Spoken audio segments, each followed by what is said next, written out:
So, ayan, mag-adobo naman. O, diba? Manok pa din.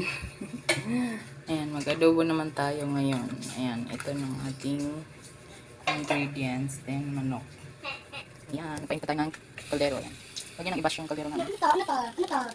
Ay, ano yan? Panglagay yan dito sa niluluto. So, ayan, let's start cooking.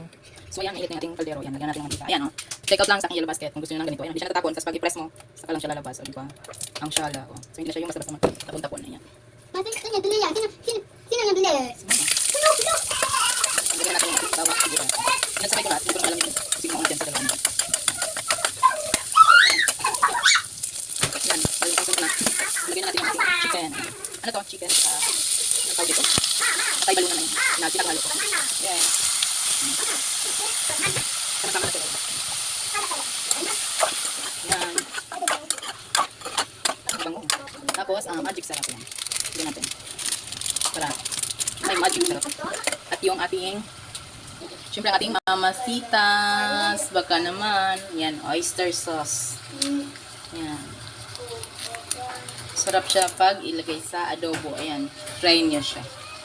Subukan nyo mag-adobo tapos lagyan nyo ng mamasitas. Then, halo-halo na tayo.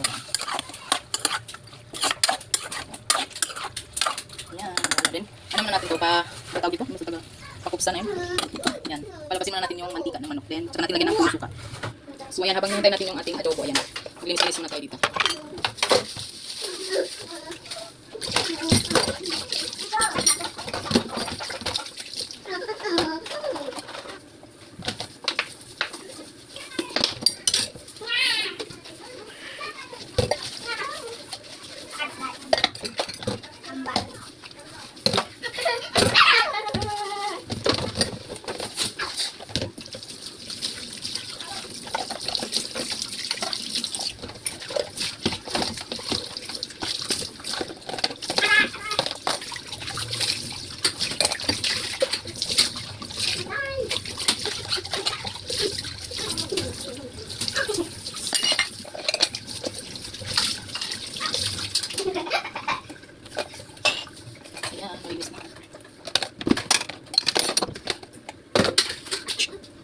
So, ayan, nakulo na, ayan.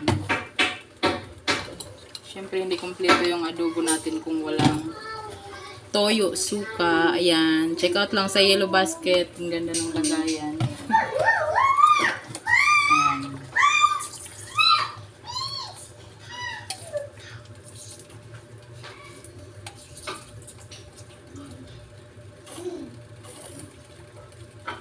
Dami na ba yun?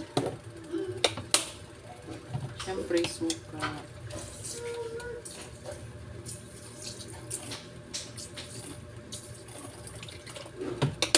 Parang kulang pa yung toyo.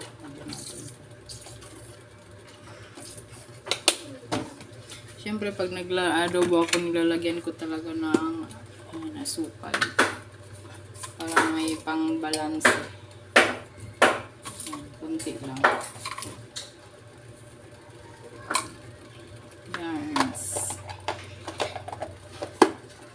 Then, haluin.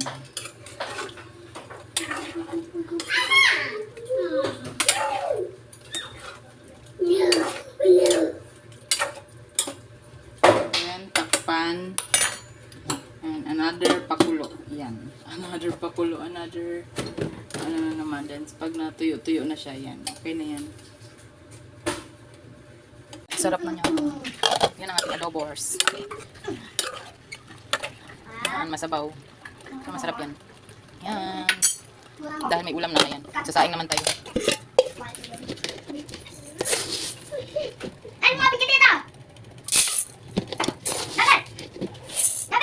Dalawa lang.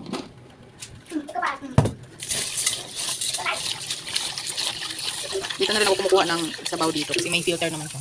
So, malinis yung tubig. Hindi lang siya pwede mainom kasi syempre mas ganda pa rin kung mas mineral pa. Kasi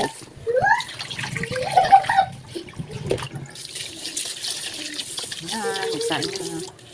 Tansya-tansya lang yan. Yan. So, dahil luto na yung ating adobers. Yan. Yan ang sinaing natin. Ating adobo. Ang sarap, Mamsi.